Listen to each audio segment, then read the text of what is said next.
again, YouTube, and welcome back to Just Get a Tesla. This morning, I'm not in my Tesla, as you've seen.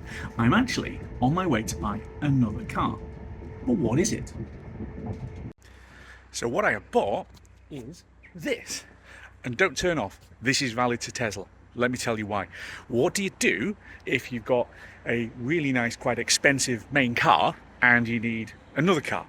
What else do you get? In my case, what we've decided to do is spend £2,000 on a 14-year-old Hyundai. It's actually in really good condition for a car that's 14 years old. So I'm actually in Stockton-on-Tees and I bought it in Bolton near Manchester yesterday. But you can see there's the odd little dent here and there, but actually it's in pretty nice condition and it's mostly been serviced and it ran largely sweet as a nut. And then we had a problem.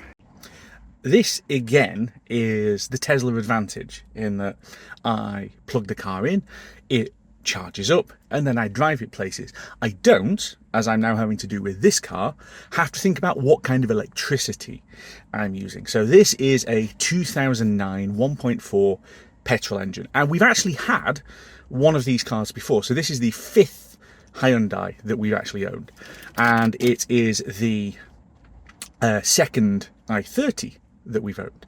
And petrol has changed since this car was made. Now, officially, E10, which is the current version of unleaded in the UK, is absolutely fine to use in this car. Unofficially, it isn't, because I test drove this car, and this car was absolutely sweet as a nut. I then went and shoved more fuel in it on the way across here, and within 10 miles or so of sticking E10 in, it started to sputter and to be intermittently low on power and basically not be having a good time. So I'm going to try and stick some E5, which is super unleaded, in on the way back, and hopefully that cures it. I don't need to think about such things with a Tesla, but this is a actually spacious little car, and it's in pretty good condition considering the age of it, and it will be absolutely perfect for a second car, because with the change in use that we now have at home, we don't actually need two decent cars. So Wifey's Ioniq EV is going back to the leasing company shortly. We do need another car though, because there are points where I'm away on business and basically I need a car parked up at the airport. So the Tesla is a bit of a sledgehammer to crack a nut, shall we say, on that kind of use, or doing tip runs. I did a tip run in the Tesla, and if you haven't seen that video, go and watch it. But what if you just want to haul around general rubbish? Don't put it in a nice car, stick it in a beater like this. And that is why we've bought this car. So stay watching, because this, I suspect, is going to be one of those interesting trips. So I'm in Stockton and I've got to go home to Northern Aberdeenshire, and I've done this trip quite a few times in the Tesla, and I did it in the Outlander PHEV before it. It's an easy trip. Will it be this time? Back home after a reasonable trip, despite the car not being happy, shall we say. So a quick experiment with the fuel and with putting in E5 super unleaded. It's not the fuel. What I have done as I've got back is I have got my Bluetooth dongle that plugs in onto the onboard diagnostics, and that tells me that it has got a Duff O2 sensor, which is good because that's a cheap fix. Other than that, it's a nice little car. So that is basically going to be the fleet, because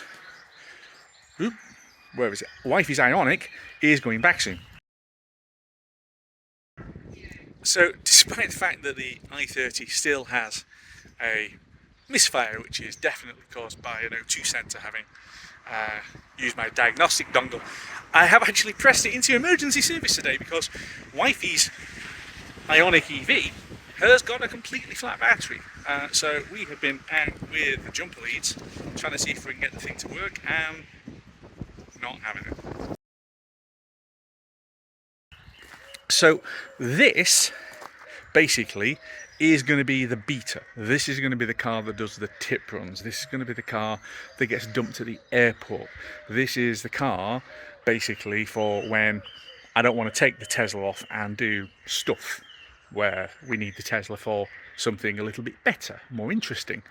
You need a second car, but you don't want to spend a whole load of money on it, and that's basically what we've done here. So, in answer to my question at the beginning, what do you do for a second car if you have just got a Tesla? Well, in my case, get an old Hyundai. What about yours? I'll see you very soon, back here on Just Get a Tesla.